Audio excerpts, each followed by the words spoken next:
الحمد لله رب العالمين والصلاة والسلام على سيد الأنبياء والمرسلين وعلى آله واصحابه اجمعین اما بعد۔ 8ویں پارے کے شروع میں اللہ جل جلالہ نے اپنے حبیب صلی اللہ علیہ وسلم سے خطاب کرتے ہوئے فرمایا کہ جس طرح شیاطینی قوتیں اور کافر آپ کے مد مقابل ہیں، ہر نبی کو اسی طرح مخالفتوں کا سامنا کرنا پڑا اور یہ سلسلہ قیامت کی صبح تک جاری رہے گا۔ دنیا میں حق بھی رہے گا، باطل بھی رہے گا، یہاں سچ بھی رہے گا، یہاں جھوٹ بھی رہے گا، یہاں بڑے بڑے مخلص بھی رہیں گے اور بڑے بڑے مکار و عیار بھی رہیں گے۔ کیوں؟ اللہ تعالیٰ نے یہ امتحان اور آزمائش کی جگہ بنائی ہے۔ یہاں دونوں صورتحال ہر وقت موجود رہیں گی، ہمیں ان کا سامنا کرنا پڑے گا۔ اس لیے میں آپ سے ذاتی طور پر ایک بات عرض کروں، موت تک ہمیں نیک کام میں مشکلات کا سامنا کرنا پڑے گا۔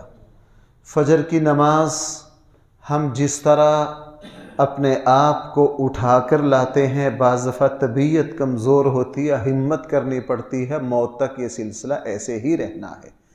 اللہ جل جلالہ نے دیکھو بھائی، جیسے دنیا کی کامیابیاں ہیں نا، وہ بالکل سیدھی سیدھی آسانی سے گھر میں کسی کے دروازے پر دنیا کی کامیابیاں نہیں آتی۔ انسان کاروباری اعتبار سے، دنیاوی اعتبار سے اگر کسی اونچے مقام پر پہنچتا ہے تو اس کو مسلسل محنت کرنی پڑتی ہے۔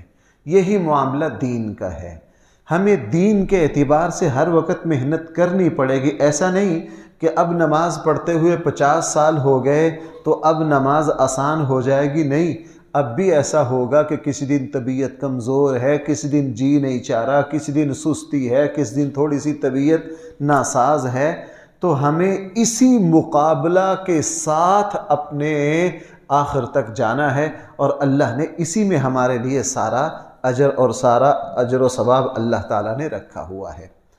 8ویں پارے میں دوسری بات قرآن کریم نے یہ ارشاد فرمائی، نبی کریم صلی اللہ علیہ وسلم اور قرآن کریم نے جب یہ فرمایا نا کہ مردار کھانا تمہارے لیے حلال نہیں ہے۔ عربوں کے یہاں حلال و حرام سارا کچھ چلتا تھا، جانور کو ذبح کیا یا مر گیا وہ ہر چیز کھا لیتے۔ قرآن کریم نے منع کیا کہ تم مردار کو کھا نہیں سکتے۔ اس پر رسول اللہ صلی اللہ علیہ وسلم کے زمانے کے کافروں نے اعتراض کیا کہ جناب یہ کیا بات ہوئی، ایک جانور کو تمہارا اللہ مارے اس کو تو تم کھاتے نہیں ہو، اور خود مارو یعنی ذبح کرو، چونکہ بظاہر ذبح کرنا بھی مارنے ہی کی ایک شکل ہے۔ ایک جانور کو تمہارا اللہ مارے اس کو تو تم کھاتے نہیں ہو، ایک جانور کو خود مارو اس کو کھا لیتے ہو۔ جس وقت یہ اعتراض کیا، اس کا جواب دیکھنا بھائی، قرآن کریم نے اس کا جواب یہ دیا، اے نبی صلی اللہ علیہ وسلم، آپ کافروں کی ان عقلی اعتراضات اور ان گھونسلوں کے پیچھے نہ جائیں، بس آپ کے لیے یہ کافی ہے کہ آپ کے اللہ کا آپ کو حکم ہے کہ جس کو ذبح کیا ہو اس کو کھا لو، جو مر گیا ہو اس کو ہرگز نہ کھاؤ۔ یہاں ایک وہ جواب جو علمی تھا، عقل کے مطابق تھا، وہ بڑی آسانی سے دیا جا سکتا تھا، لیکن اللہ تعالیٰ نے وہ جواب نہیں دیا۔ وہ جواب کیا بنتا ہے؟ جو جانور خود بخود مر جائے اس کا خون اسی کے اندر جذب ہو جاتا ہے، اور آج جدید میڈیکل نے بھی ثابت کر دیا کہ ساری بیماریاں جو ہیں یہ بہنے والے خون میں ہیں، اسی لیے جانور کو ذبح کیا جائے تاکہ اس کے خون کے اندر جتنی بیماریاں ہوں وہ ساری کے ساری نکل جائیں، اور جس جانور کو آپ نے ذبح کیا ہے اس کا خون سارا نکل گیا ہے اور اس میں بیماریاں ساری نکل گئی ہیں، لہٰذا اس کا گوشت تمہارے لیے نقصان دہ نہیں ہے۔ یہ جواب دیا جا سکتا تھا، لیکن اللہ تعالیٰ نے نہیں دیا۔ اللہ تعالیٰ نے جواب یہ دیا، ان سے یہ کہیے کہ ہمیں ہمارے اللہ کا حکم ہے، جو مر چکا ہو اس کو نہ کھاؤ، جس کو خود ذبح کرو اس کو کھا لو۔ اور یہ سبق دے دیا کہ جناب تمہارے ذمے یہ نہیں کہ تم کسی بات پر عمل کرو عقل کے اعتبار سے سمجھ کر کرو، تمہارے لیے اتنا کافی ہے کہ تمہارے اللہ نے تمہیں حکم دیا ہے۔ میں اس کو ایک مثال سے عرض کروں، بھائی ہم سب روزے رکھ رہے ہیں، کیوں جی ایسا ہی ہے؟ اور روزے کے میڈیکل کے اعتبار سے بہت سے فائدے ہیں، بڑی بڑی بیماریوں سے حفاظت ہوتی ہے، اور ماہرین ان دنوں بتاتے ہیں، بتانی بھی چاہیے۔ لیکن آیا ہم جو روزہ رکھ رہے ہیں ان جسمانی فائدوں کو حاصل کرنے کے لیے رکھ رہے ہیں؟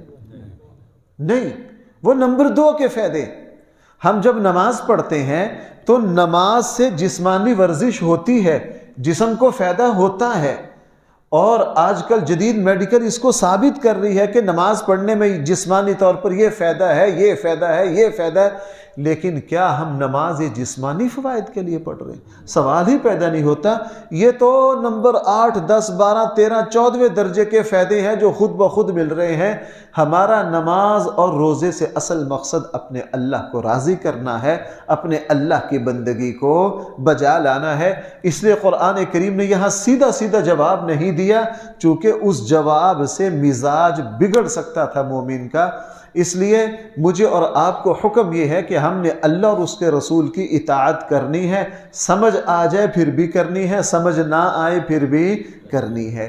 اور بھائی تیسری بات، قرآن کریم نے 8ویں پارے میں یہ ارشاد فرمائی ہے کہ اللہ جل جلالہ نے جن لوگوں کو ایمان دے دیا ہے وہ اس طرح ہے جیسے زندہ، اور اللہ جل جلالہ نے جس کو ایمان نہیں دیا وہ ایسے ہے جیسے مردہ۔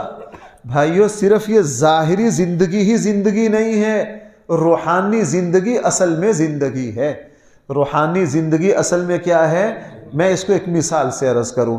ایک آدمی ہے، جسم کے اعتبار سے بہت تندرست ہے، موٹا تازہ ہے، پہلوان ہے، طاقتور ہے، لیکن نہ اس کے پلے اخلاق، نہ اس کے پاس حیا، نہ اس کے یہاں کسی کا احترام، وہ اعلیٰ درجے کا فاسق و فاجر ہے، سارے لوگ اس سے تنگ ہیں۔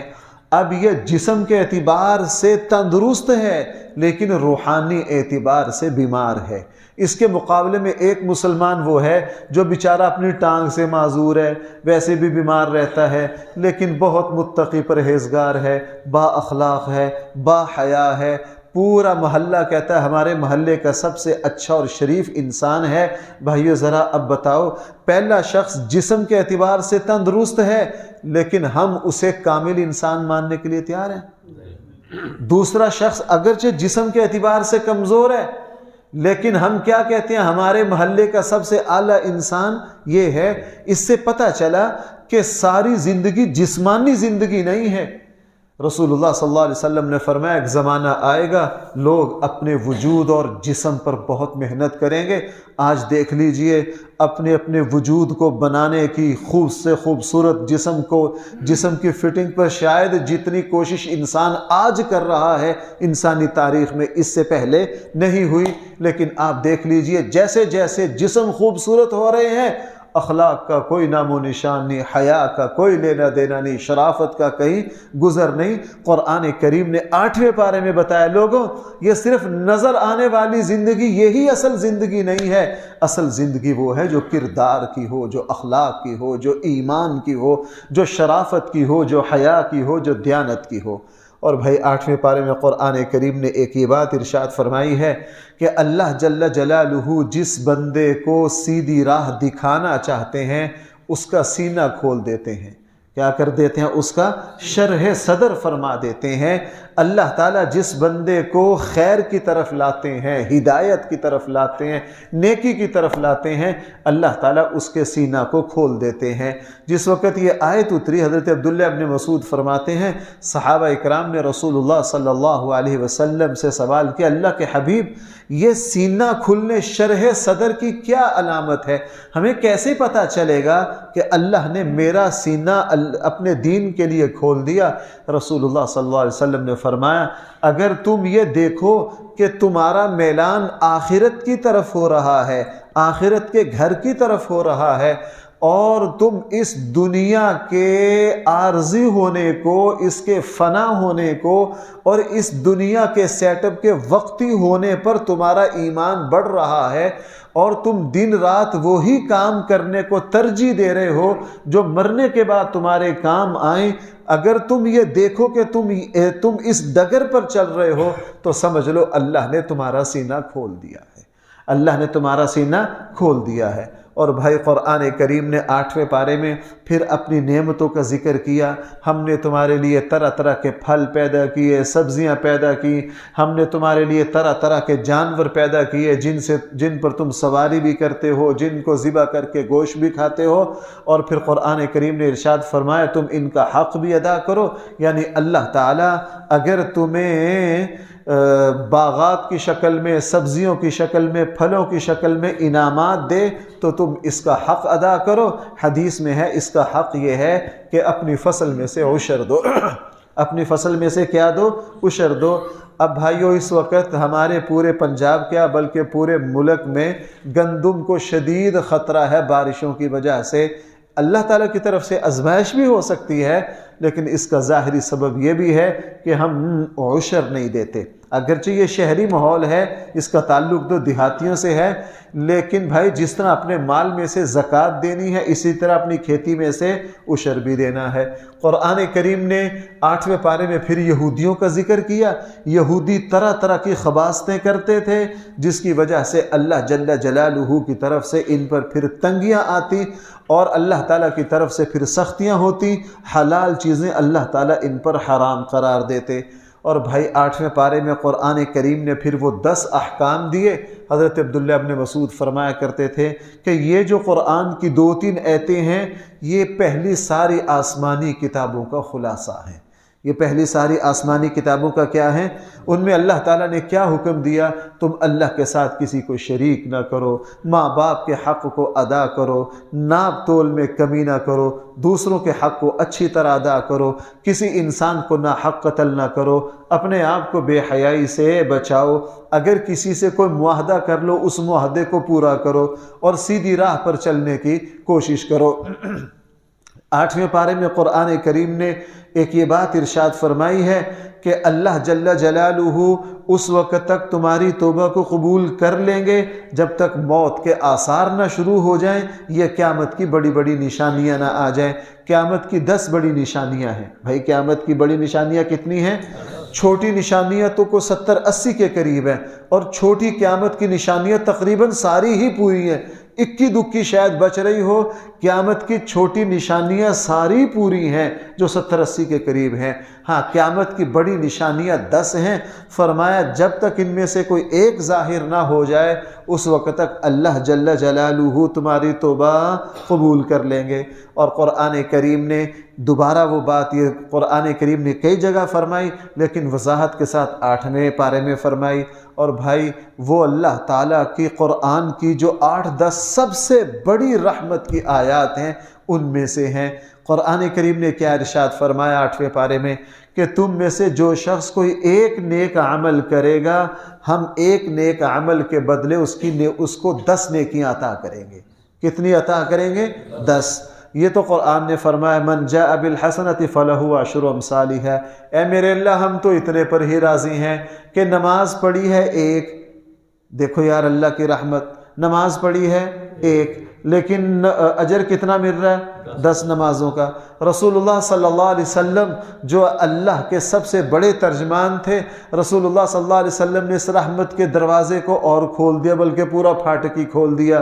ہم پر اللہ تعالیٰ کی رحمت بارش کی طرح برسا دی۔ فرمایا کہ اللہ تعالیٰ نے تو یہ فرمایا ہے اگر ایک نیکی کرو گے اس کا 10 گنا، لیکن رسول اللہ صلی اللہ علیہ وسلم نے اضافہ فرمایا اگر کوئی نیک کام کرو گے تو بھائی اجر کتنا ملے گا؟ 700 گنا۔ اور یہ قرآن کی آیت سے بھی جہاں وہ سٹے والی مثال دی ہے اس سے بھی یہ بات سمجھ میں آتی ہے۔ ابھی اللہ کی میرے اور آپ پر کتنی بڑی رحمت اور فضل ہے کہ ہم نیکی کر رہے ہیں ایک اور بھائی اس کا اجر کتنا مل رہا ہے؟ 700 گنا تک۔ علماء نے فرمایا یہ کیسے پتہ چلے گا کہ میری نیکی کا اجر 10 گنا ہے یا فلاں کی نیکی کا اجر 50 گنا ہے یا فلاں کی نیکی کا اجر؟ چونکہ 700 تک تو انتہا بیان کروا دی۔ فرمایا دیکھ لو جس کے نیک عمل میں جتنا اخلاص ہوگا اس کو اتنا ہی زیادہ اجر ملے گا۔ گا۔ اور اسی لیے پھر اس 8ویں پارے میں وہ آیت اخلاص جو بہت مشہور ہے، رسول اللہ صلی اللہ علیہ وسلم کو یہ فرمایا گیا، نبی جی آپ اعلان کر دیجئے کہ میرا مرنا جینا، میری نماز، میرا روزہ، میرا حج، میرا سب کچھ صرف اور صرف کس کے لیے ہے؟ اللہ کے لیے ہے۔ اور بھائی پھر 8ویں پارے میں قرآن کریم نے کل قیامت والے دن عملوں کے تلنے کی تفصیل کو بھی بیان فرمایا کہ اللہ جل جلالہ کل قیامت والے دن تمہارے عملوں کو تولیں گے۔ دنیا میں ہم نے دیکھا 700-800 سال پہلے دینی علماء میں، محدثین میں یہ بڑی بحث ہوتی تھی کہ عمل کیسے تولا جائے گا۔ معتزلہ ایک فرقہ ہوا ہے مسلمانوں کا، بھائی کون؟ معتزلہ۔ وہ کہا کرتے تھے جناب کل قیامت والے دن عمل نہیں تل سکتے چونکہ عمل کا وجود نہیں، عمل کا وجود نہیں۔ اب ہم نے اپنی جدید زندگی میں دیکھ لیا، یہاں ہم ہوا کے وزن کو تول لیتے ہیں، بخار کو تول لیتے ہیں، گرمی کو تول لیتے ہیں، سردی کو تول لیتے ہیں، روشنی کے وزن کو۔ کیوں بھائی؟ انسان نے ہر چیز کو تول لیا کہ نہیں؟ جب انسان نے ہر چیز کو، آج کل وہ مردم شماری والے آ رہے ہیں، آپ ایک انگوٹھا رکھو وہ سارا کچھ بتا دیتے ہیں، اس خاندان میں کتنے افراد ہیں، ان کی پیدائش کب ہے، ان کی عمریں کتنی ہیں، مکان کیسا ہے، آمدن کیا ہے، کاروبار، بھائی سارا کچھ بتا دیتے ہیں کہ نہیں؟ جناب تم نے ایسے آلات ایجاد کر لیے کہ اگر یوں تم اپنا انگوٹھا رکھو تو وہ سارا کچا چٹھا بتا دیتے ہیں، تو کیا وہ خدا ایسا نظام نہیں لا سکتا؟ بھائیو اللہ تعالیٰ کے یہاں ایسا سسٹم ہے جناب، وہاں جس وقت ایک انگلی رکھی جائے گی تو زندگی کے ساری نمازوں کا وزن ہو جائے گا کہ اس کی نمازوں میں کوئی جان ہے یا نہیں۔ اس لیے قرآن کریم نے یہاں فرمایا کہ نیک عمل تلنے کے 3 طریقے ہوں گے، اور احادیث میں اس کی وضاحت آ گئی۔ بعض لوگوں کا عمل تلے گا ان کے وجود کے ساتھ، بھائی کس طرح؟ ان کے وجود کے ساتھ، ان کے وجود کو تولا جائے گا۔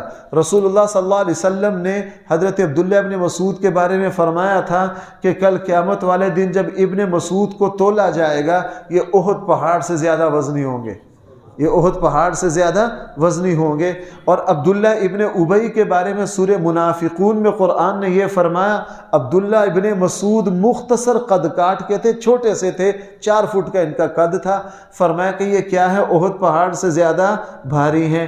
اور عبداللہ ابن ابی رئیس المنافقین، منافقین کا سردار، بڑے قد کاٹ کا تھا۔ قرآن نے فرمایا اس کی حیثیت بیکار دیمک والی خشک لکڑی سے زیادہ نہیں ہے۔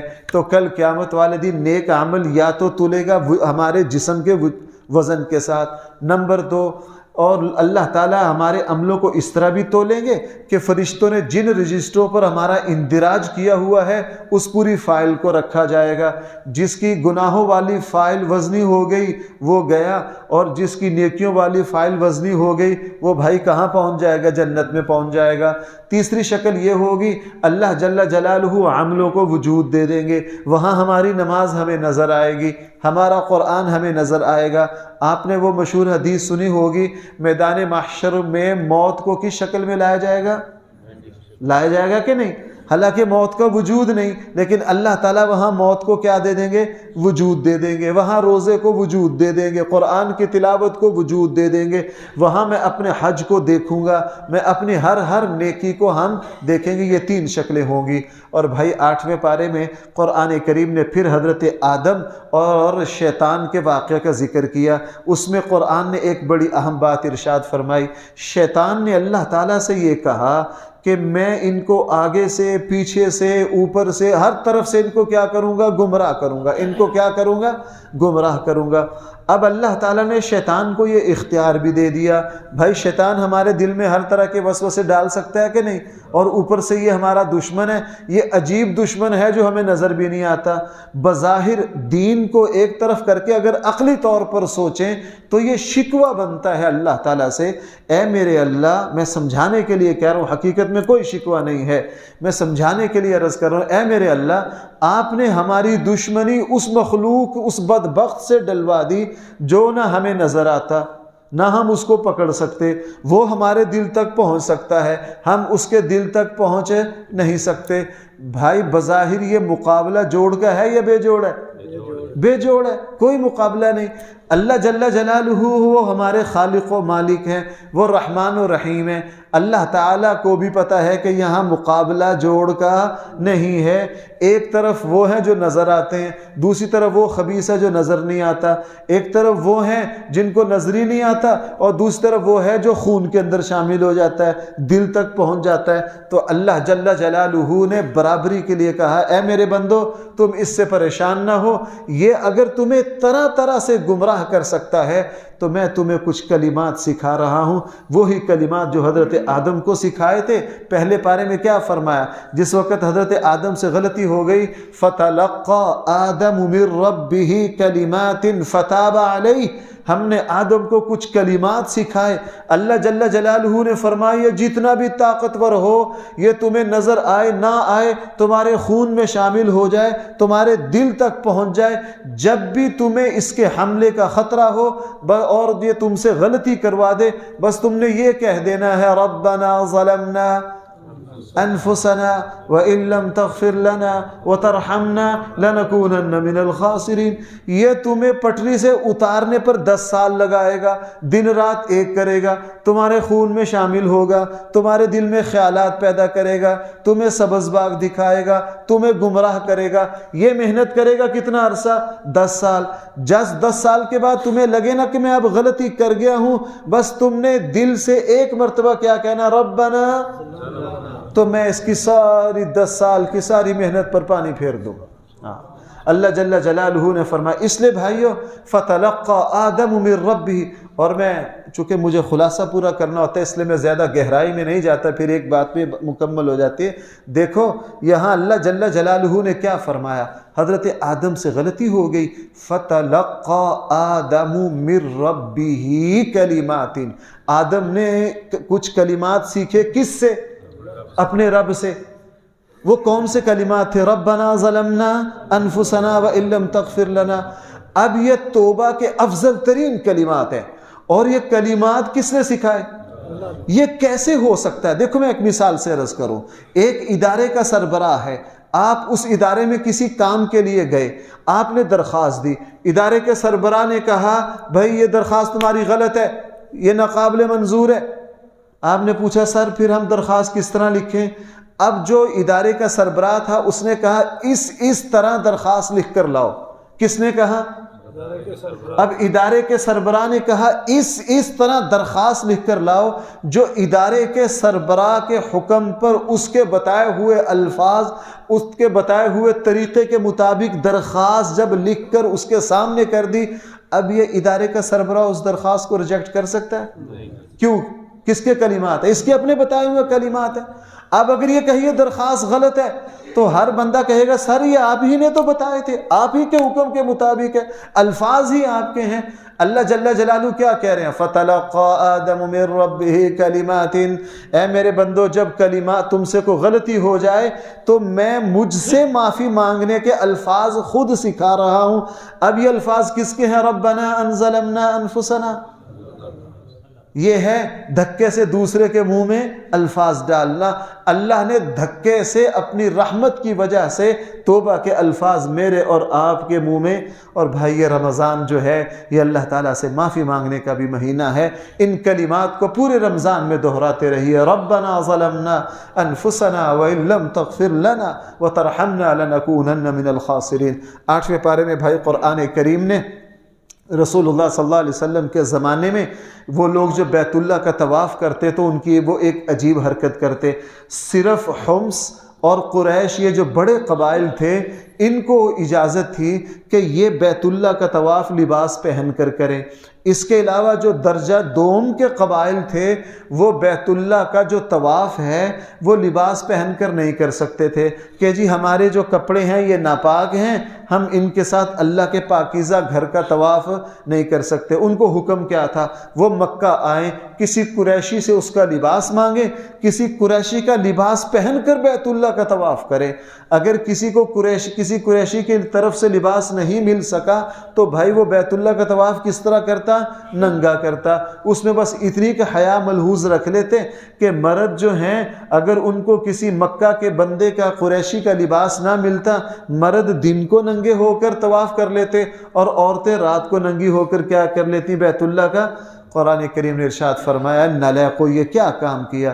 پھر قرآن نے فرمایا یا بنی آدم قد انزلنا علیکم لباسا یواری، اے ابن آدم ہم نے تو تمہیں لباس جیسی نعمت دی ہے، تم بے لباس ہوتے ہو. تم کیا ہوتے ہو؟ بے لباس ہوتے ہو. قرآن کریم نے ارشاد فرمایا ہم نے تمہیں لباس دیا ہے، یہ تمہارے ستر کو چھپاتا ہے، تمہیں گرمی سردی سے بچاتا ہے، تمہیں زینت دیتا ہے، اور تقوی کا لباس سب سے زیادہ بہتر ہے. اب بھائی اس سے میری بات سننا، اب اس سے ایک اصول سمجھ میں آیا. اسلام کی تہذیب وہ ہے جو انسان کو بے لباسی سے، ننگا ہونے سے کس طرف لائی ہے؟ رسول اللہ صلی اللہ علیہ وسلم کے زمانے میں یونانی تہذیب تھی، وہ ننگے تھے. عربوں کے یہاں پردے کا کوئی خیال ہے؟ اسلام نے ان کو کس میں اسلام ان کو پردے میں لایا. اور آج دنیا دوبارہ کدھر جانا چاہ رہی ہے؟ ادھر جانا چاہ رہی ہے. ہماری نئی نسل کا لباس دیکھ لیجئے، سکڑتے سکڑتے کہاں پہنچ گیا. حالانکہ اللہ فرما رہے ہیں یہ اور بھائی اللہ جس سے ناراض ہوتے ہیں سب سے پہلی اللہ کی ناراضگی کی علامت یہ ہے کہ اللہ اس سے لباس واپس لے لیتے ہیں. اگر میری بات آپ کو میں دلیل سورہ طٰہٰ میں کیا ہے؟ حضرت آدم علیہ السلام نے جیسے ہی جس درخت کے پھل سے منع کیا تھا وہ پھل کھایا تو سب سے پہلے کیا ہوا؟ فَأَكَلَا مِنْهَا فَبَدَتْ لَهُمَا سَوْآتُهُمَا وَطَفِقَا يَخْصِفَانِ عَلَيْهِمَا مِنْ وَرَقِ الْجَنَّةِ. فوراً جنت کا لباس اتر گیا. حضرت آدم درخت کے پتوں سے اپنے سطر کو چھپانے. اس سے کیا پتہ چلا؟ اگر اللہ تعالیٰ کسی سے ناراض ہو، اللہ تعالیٰ کی ناراضگی کی سب سے پہلی علامت کیا ہے؟ اللہ تعالیٰ لباس چھین لیتے. اللہ تعالیٰ کیا کر لیتے ہیں؟ لباس. اس لیے مومن کا لباس تقوی کا ہے، طہارت کا ہے، پاکیزگی کا ہے. اس لیے یہاں حکم دیا گیا کہ اے ایمان والو جب تم نماز کے لیے آؤ تو اچھا لباس پہن کر آؤ. سونے والے لباس میں یا اس لباس میں، دیکھو بھائیو ہم نے آج کل یہ رواج آ گیا کہ فجر کی نماز میں لوگ سیدھا سادہ لباس پہن کر آ جاتے ہیں. وہ لباس جس کو پہن کر ہم عزت کی جگہ جا نہیں سکتے، یہ نماز کی شایان شان نہیں ہے. میں کوئی سخت فتویٰ تو نہیں دیتا، میں بڑا نرم بات کر رہا ہوں.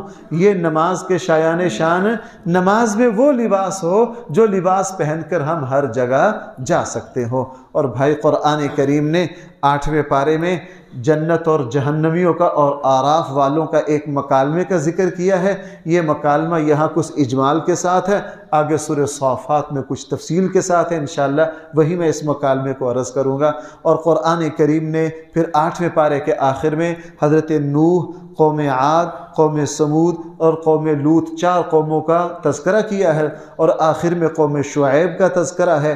اور قوم شعیب کا کچھ تذکرہ 8ویں پارے میں ہے اور کچھ تذکرہ 9ویں پارے میں ہے. یہ جو قومیں ہیں ان کا تذکرہ بھی آگے سورۃ الشعراء میں آ رہا ہے. انشاءاللہ وہاں جا کے ہم اس کا تفصیل سے ذکر کریں گے. اللہ تعالی ہم سب کو صحیح فہم عطا فرمائے. الحمدللہ رب العالمین والصلاة والسلام علی سید الانبیاء والمرسلین وعلی آلہ واصحابہ اجمعین. ربنا آتنا فی الدنیا حسنہ وفی الآخرۃ حسنہ وقنا عذاب النار. ربنا ظلمنا أنفسنا وإن لم تغفر لنا وترحمنا لنكونن من الخاسرين. ربنا ظلمنا أنفسنا وإن لم تغفر لنا وترحمنا لنكونن من الخاسرين.